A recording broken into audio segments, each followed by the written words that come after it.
سلام دوستان، امیدوارم روز خیلی خوبی داشته باشین و هفته معاملاتی عالی رو سپری کرده باشین. اگه ویدیوهای قبلی رو دیده باشین ما در مورد استراتژی‌های معاملاتی مختلفی با هم دیگه صحبت کردیم.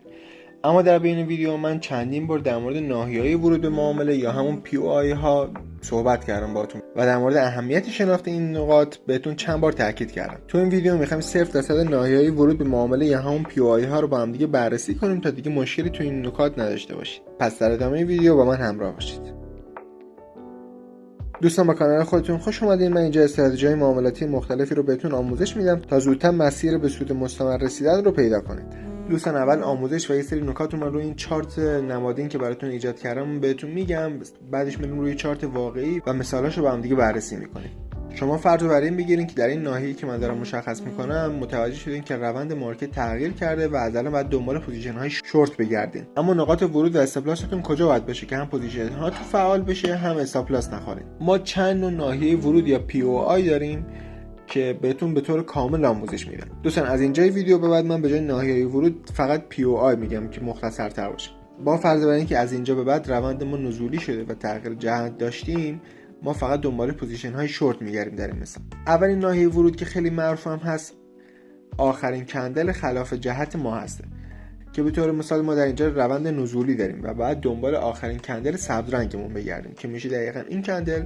من ناحیه مد نظر رو مشخص میکنم که از بالا تا پایین کندل رو مشخص میکنیم، ناحیه مد نظرمون رو امتداد میدیم، اوردرمون رو نقطه ورودش رو در پایین ناحیه و استاپ لاس رو در بالای ناحیه ست میکنیم و منتظر میمونیم که قیمت برگرده و اوردر ما رو فعال کنه. اما دوستان همینطوری که میبینید این نوع ورود به ما آربار خیلی خوبی میده. به طور مثال اگه اینجا اوردر ما فعال میشد آربار 3 رو به ما میداد. اما این مشکل وجود داره که ممکنه نمودار به ناحیه مد نظر ما نرسه و اوردر ما فعال نشه.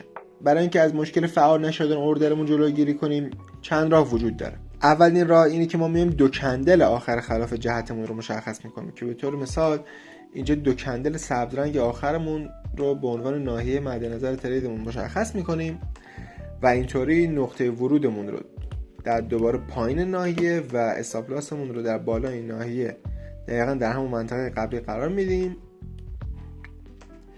و منتظر میمونیم که تا پوزیشن ما فعال بشه که میبینید اینجا قیمت برگشته و پوزیشن ما رو فعال کرد. یک راه دیگه هم که وجود داره اینه که اگه ما این لگ سعودی ما ناحیه خیلی بزرگی نباشه، ما میتونیم کل این ناحیه رو به عنوان نقطه ورودمون در نظر بگیریم و نقطه ورودمون رو در پایین ناحیه و استاپ لاسمون در بالای ناحیه قرار بدیم و اینطوری مشکل فعال نشدن اوردر یا به اصطلاح تگ نشدن رو برطرف میکنیم.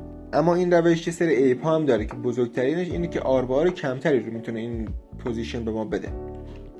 به طور مثال ما اگه فقط در این کندل سبز رنگ اولمون رو ناحیه‌مون رو قرار میدادیم میتونست آربار 3 رو به ما بده این پوزیشن. اما اگه ما بیم کل این ناحیه رو به عنوان ناحیه مد نظر تریدمون یا همون POI در نظر بگیریم، تنها آربار 1/1 رو به ما میده و نسبت به 3 تقریبا 1/3 شده و سود ما اینطوری 1/3 میشه. اما در عوض دیگه تقریبا مشکل تگ نشدن یا فعال نشدن اوردر رو نداریم.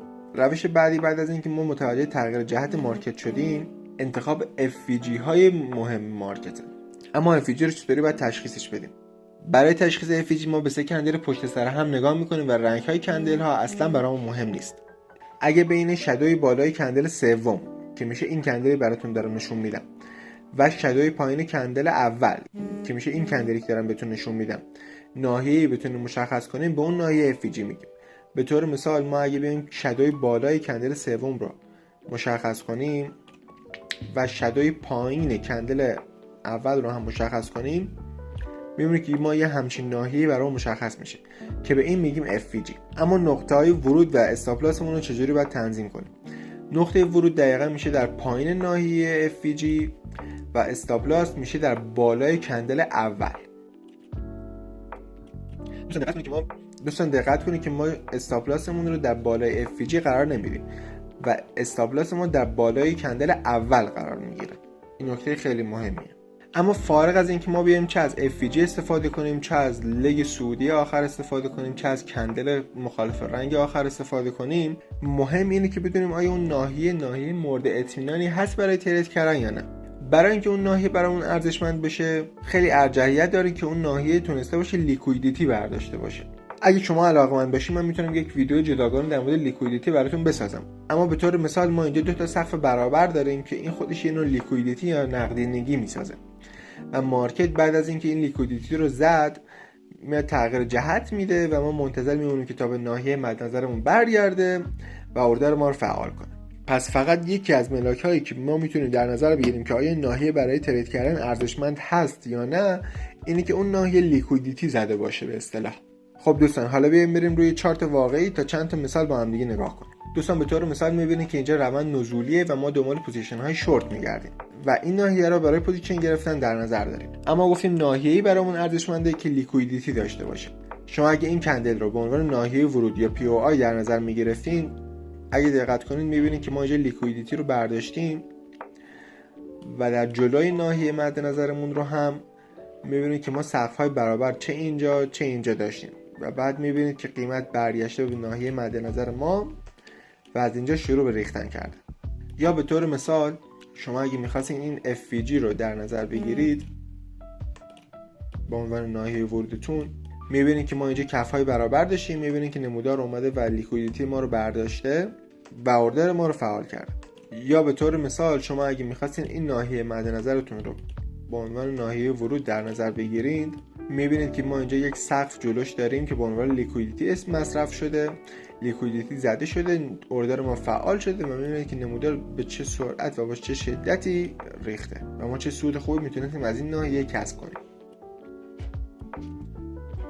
یا به طور مثال ما اگه اینجا میخواستیم ورود انجام بدیم برای اینکه ببینیم آیا این ورودمون ارزشمنده یا نه، میبینیم که ما اینجا یک کف داشتیم، نمودار اومده این کف رو زده، لیکویدیتی رو برداشته و وقتی دوباره قیمت به اون ناحیه برگشت میبینید که با چه سرعتی حرکت کرده و چه سود بسیار بزرگی رو میتونسته به ما بده.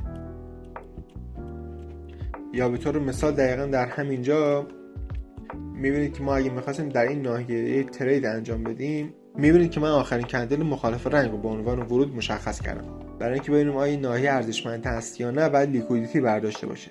اما میبینید که اومده لیکویدیتی رو از اینجا برداشته، قیمت دوباره برگشته به ناحیه اوردر ما رو فعال کرده و با شتاب بسیار زیادی دوباره حرکت کرده. یا به طور مثال شما در اینجا با استفاده از استراتژی خودتون یا استراتژیایی که من در ویدیوهای مختلف بهتون آموزش دادم متوجه شدین که اینجا روند میخواد برگرده و مارکت میخواد صعودی بشه و دنبال پوزیشن های لانگ میگردید.